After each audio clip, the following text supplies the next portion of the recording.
don't like this and they feel like they're stuck in a little shell. I'm like, no, speak up, like get things done. Mm-hmm. And that is the attitude that I have. But I think it's mostly like because of my dad. I have to blame my dad for this attitude because he's a go-getter, and right. I'm so proud of him because he came like from nothing, and like he's doing really well right now. And I've looked at his life, like he struggled, like both my parents struggled for us, and I have those values with me, and that has never made me feel like I couldn't do anything. And I think like more females need to think that way.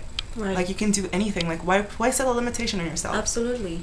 And I have been doing some things like reading, like I read books like Seducing the Boys Club by Nina de Sousa, and Nice Women. I'd like to hear about that. Yeah, Nice Women Don't Get the Corner Office, and the 48 Laws of Power, and like I read like all these power books, and a lot of one of the books I was reading recently actually said that women, when they're in meetings, like they don't say things like that sounds solid, like whatever decision they made is a good decision. They always question it. Yeah. So I think that what I'm trying to do right now is having younger women think like, okay, this decision I make is good, or at least should be tried, because I feel good about it. Right. And this is what we're doing right now. We're definitely promoting that. The energy that we're putting out with Dominican women, the strength of Dominican women, it's definite. And this platform right here is going to be the next level for us to even promote our femalehood. Yeah, I want to hear more like I propose these ideas instead of I think of this, or what do you think about it? No, say what you think really, and you want to see it done. Go for it. So what advice would you give to not only Dominican women, but Dominican women in Dominica, Dominican women here, and just women?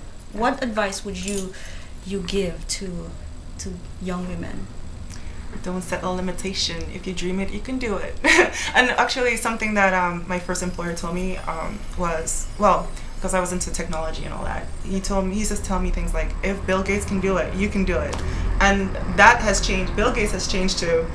If Condoleezza Rice can do it, I can do it. Right. We're seeing a lot of female figures right now, and they are basically rocking. Yeah, they like are don't set a limitation. Yes. Like if someone else did it, like don't be jealous of them, or don't try to get their life, but just have the idea that, hey, if someone worked hard at something, they got it. Because if you go back and you read like great books of really great people in history, they struggled too. Like most of them struggled. Absolutely. So I mean, it sometimes it takes a while, but right. So I want to hear about your childhood. So let's take you back to when you were back in Dominica. Let's talk about that. Oh my God. Okay, so it's like a dream to me right now, because the life that I live now compared to back then is like Twilight Zone, I would say, because we had goats.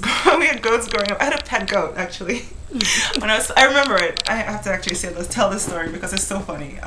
When I was probably 5, and my dad brought a goat home, and it was my pet goat, and it was probably a pet goat for a week. And I used to feed it like hibiscus and everything. I would like pick really nice stuff for it, feed it water. And then one day there was a sheep in the place of the goat. Yeah, it sounds weird, right? And then there was a goat stew? No, exactly. How do you know? How did you know? There was a goat barbecue stew at the river, okay? At the river. And the best place to have a goat stew at the river. Exactly. It doesn't get any better than that. Exactly. And this is me, 5 years old, wondering, like, how does a goat look like a sheep? I didn't even know what I would call it. Like, I didn't even know the names of it. How did it taste? If I knew what it was back then, because I asked my mom, where's my goat? And then after we ate, she said like, yeah, that was the goat. So that was Dominica. So that was Dominica. Well, and how long did you live in Dominica? Tell me. Until I was 11. Okay. I remember living a really hard life. I lived in Wesley. And I lived a really hard life. No electricity, no running water. We only had running water maybe like a couple months before I left to go to the Virgin Islands. Wow. And we still have by Buzai. Is that what you call it? Yeah, the kerosene. Yes, of course. The kerosene lamps and no, like we had like a gas, pit toilet. We still have a pit toilet. My grandparents still have a pit toilet, and we had like the gas thing that you buy. We only use it for Sunday lunch. Wow. We had a coal pot. Yes. And and the kitchen was another place. The kitchen was, you had to go outside another to building. get the kitchen. Exactly. Completely new, different building. Right. Yeah. Because you can't have the kitchen with the house. It has to be separate, and then the pit toilet outside. No electric iron. We had to actually, I put in a coal pot, and you put the iron on there, and you wipe it off, and you iron your clothes, make sure you don't burn it. That was my life, and that's why I said it's so completely weird, because I'm living a completely different life right now, and these are just like, did that really happen? But yes, that's the life I live in Dominica. But that groomed you. That groomed me. It makes me very, very, like, the type of person I am. The